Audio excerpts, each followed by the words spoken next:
नमस्कार दोस्तों। भाई साहब, दुनिया में वर्ल्ड वार होना हो लेकिन सोशल मीडिया पर तो रोज ही तीसरा विश्व युद्ध छिड़ा रहता है। इतने दिन हो गए हैं, पहली बार पाकिस्तानियों में कुछ जोश आया है और इन्होंने अपना ढक्कन खोलकर बाहर झांका है और वो कर दिखाया जिसको ये हमेशा अवॉइड करते हैं। पाकिस्तान के रक्षा मंत्री गरीब ख्वाजा साहब को अचानक सुपरमैन वाली फीलिंग आ गई दोस्तों। उन्होंने सीधा इजराइल से पंगा ले लिया। आमतौर पर ये इजराइल को डायरेक्टली कुछ बोलते नहीं है क्योंकि इनको पता है कि नोटी नेतन्याहू कब अपना लठ घुमा देंगे और अगर ये उसकी चपेट में आ गए तो भैया फिर इनकी टूटी हुई पसलियों को डॉक्टर ट्रंप भी नहीं जोड़ पाएंगे। लेकिन आखिरकार जज्बे वाली कौम है, कब तक शांत रह सकती है दोस्तों। और जवाब में ताऊ नेतन्याहू ने जो शब्दों की मिसाइल दागी है उसके बाद तो पड़ोसी मुल्क में धुआं धुआं हो गया है। तो भैया हुआ कुछ ऐसा कि गरीब ख्वाजा ने ट्वीट किया।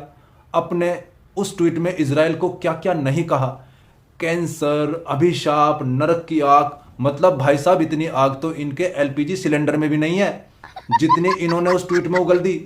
गरीब साहब कह रहे हैं कि इजराइल मानवता के लिए खतरा है। बहुत बढ़िया भैया, मतलब छाछ तो छाछ, छलनी भी बोली जिसमें खुद सो छेद है।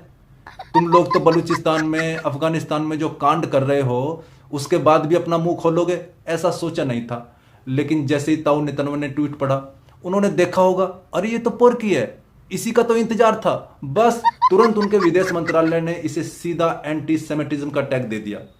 मतलब गरीब ख्वाजा शांति दूत बनने गए थे और खुद ही मुसीबत के दूत बन गए।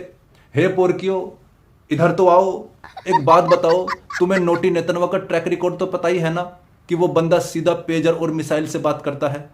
तो फिर तुम कीबोर्ड के वॉरियर क्यों बने हुए हो? लेकिन क्या करें, जज्बा चीज ही ऐसी है कि छलक कर बाहर आ ही जाता है। वैसे भी आजकल तो इज्जत बहुत अता फरमाई जा रही है क्योंकि अमेरिका और ईरान के बीच बिचौलिया जो बने हुए हो। मतलब समझ रहे हो ना, मोहल्ले की वो चाची जिसके खुद के घर में बर्तन फूट रहे हैं, वो पड़ोसियों का तलाक रुकवाने में निकली हुई है। मेरा तो भैया एक सीधा सा सवाल है कि भाई ये कॉन्फिडेंस आता कहां से है? कौन सा माल फूंक रहे हो आजकल?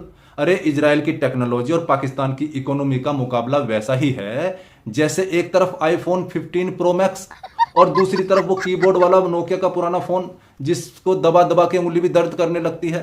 इजराइल ने तो भैया यहां तक कह दिया कि जो खुद आतंकवाद का एक्सपोर्टर है वो हमें मानवता का पाठ ना पढ़ाए।